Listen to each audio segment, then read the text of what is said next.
Olá, seja muito bem-vindo a mais um capítulo do Leia a Bíblia Comigo. Já passa a mão no seu marca-texto, na sua Bíblia, no seu bloco de anotação e vamos ao capítulo. Mas antes, Pai, muito obrigada, Deus, pela Tua palavra. Senhor, que em nome de Jesus, o Teu Espírito Santo nos ensine hoje a respeito do que vamos ler aqui, Senhor, a respeito da morte de Sara, a respeito, ó Deus, da postura de Abraão. Deus, que o Teu Espírito Santo aplique ao nosso coração aquilo que cada um precisa aprender em relação a esse capítulo. Senhor, em nome de Jesus. Amém.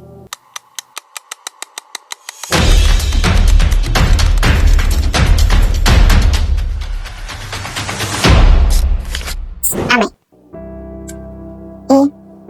E o vizinho acabou de parar aqui na frente com o carro, com som alto. Eu espero que não saia aqui na gravação.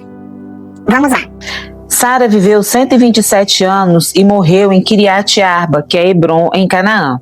E Abraão foi lamentar e chorar por ela.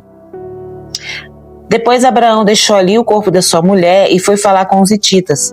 Sou apenas um estrangeiro entre vocês. Cedam-me alguma propriedade para a sepultura, para que eu tenha onde enterrar a minha mulher. Responderam os hititas a Abraão: Ouça-nos, Senhor. O Senhor é um príncipe de Deus em nosso meio. Enterre a sua mulher numa de nossas sepulturas, na que lhe parecer melhor. Nenhum de nós recusará ceder-lhe sua sepultura, para que enterrasse a sua mulher. Gente, preste atenção aqui. Abraão, ele era nômade. Deus tinha prometido para ele toda aquela terra, mas ele ainda não tinha tomado posse daquela terra. Ainda era uma promessa do Senhor.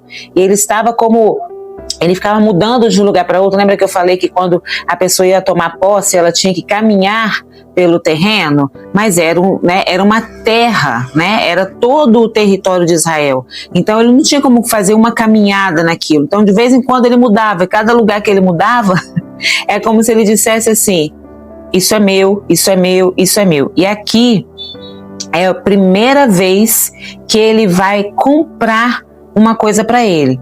Antes ele era nômade, ele fazia os acordos, né, com os governantes do local, ele mudava de um lugar para outro, mas não era dele. Ele tinha como se fosse uma cessão de uso daquele lugar. Agora não, agora ele vai adquirir o primeiro pedaço de terra dele e vai ser logo uma caverna, né, para ser a sepultura de Sara. E a gente vai entender por que isso é tão marcante. Abraão levantou-se, curvou-se perante o povo daquela terra, os hititas, e disse-lhes: já que vocês me dão permissão para sepultar a minha mulher, peço que intercedam por mim junto a Efron, filho de Zoar, a fim que ele me ceda a caverna de Macpela, que lhe pertence e se encontra na divisa do seu campo. Peçam-lhe que a ceda a mim pelo preço justo, para que eu tenha uma propriedade para sepultura entre vocês.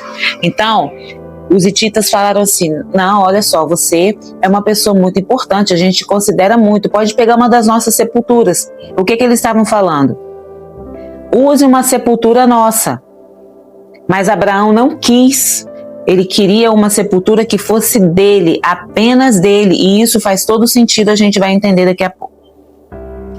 Efron, o hitita, estava sentado no meio do seu povo e respondeu a Abraão, sendo ouvido por todos os hititas que tinham vindo à porta da cidade: não, meu senhor, ouça-me, eu lhe cedo o campo e também a caverna que nele está. Cedo-os na presença do meu povo, sepulte a sua mulher.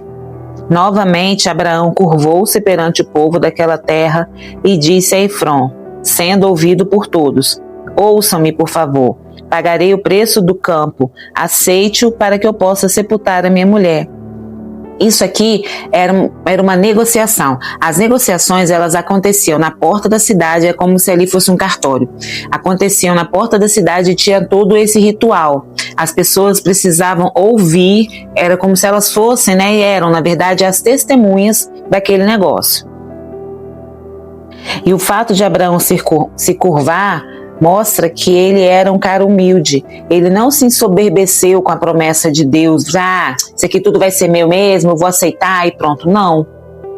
Ele aliou a fé dele à responsabilidade de agir né, de acordo com os costumes da época, de acordo com as leis da época, porque não eram costumes que feriam a Deus, mas eram legais para aquela região. Então ele não era um fora da lei. Ele aplicou, né, ele se submeteu à lei dos negócios para dar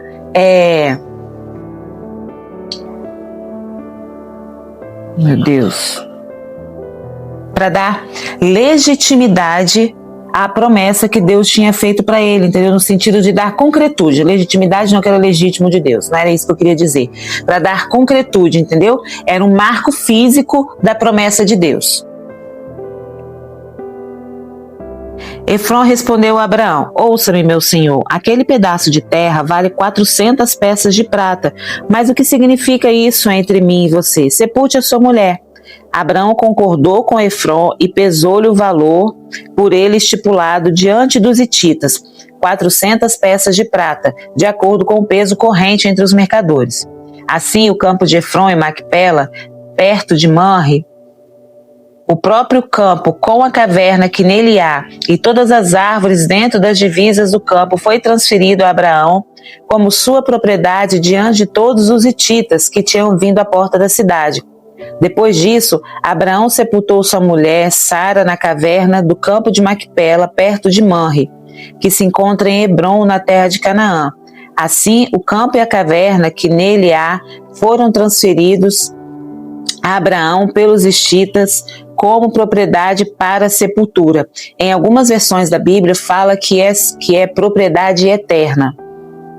E agora nós vamos chegar aqui nos pontos, né, dessa negociação de Abraão. Como eu disse antes, esse foi um marco físico da realização da promessa de Deus de que daria toda aquela terra. E por que era importante que Abraão comprasse aquela terra nesta situação? Ele não podia ter negociado um terreno antes? Ele estava mudando daqui para ali, ele negociava com os governantes. Por que ele não comprou nada antes? Só comprou quando a Sara morreu? Porque naquela época, naquela cultura, quando você tinha uma sepultura naquela terra, aquela terra era sua para sempre. Entenderam? Para sempre. De geração em geração, a terra seria de Abraão. Tanto que todos foram sepultados lá. Todos os patriarcas foram sepultados lá, depois Jacó, depois José. José, quando estava no Egito, falou o quê? Quando eu morrer, levem os meus ossos de volta. Ele não queria ser sepultado no Egito, porque a terra onde a pessoa está sepultada, ela é da geração eternamente. Isso era o marco de que Deus estava cumprindo a promessa de dar toda aquela geração, toda aquela região para gerações futuras, ou seja, para o povo de Israel. Isso é controverso hoje em dia, né? Mas está na Bíblia. Uma outra coisa é, Sara, isso é uma curiosidade, Sara é a única mulher na Bíblia que se menciona com qual idade ela morreu e onde ela foi enterrada, dada a importância de Sara como a matriarca do povo judeu, né? Do povo de Israel.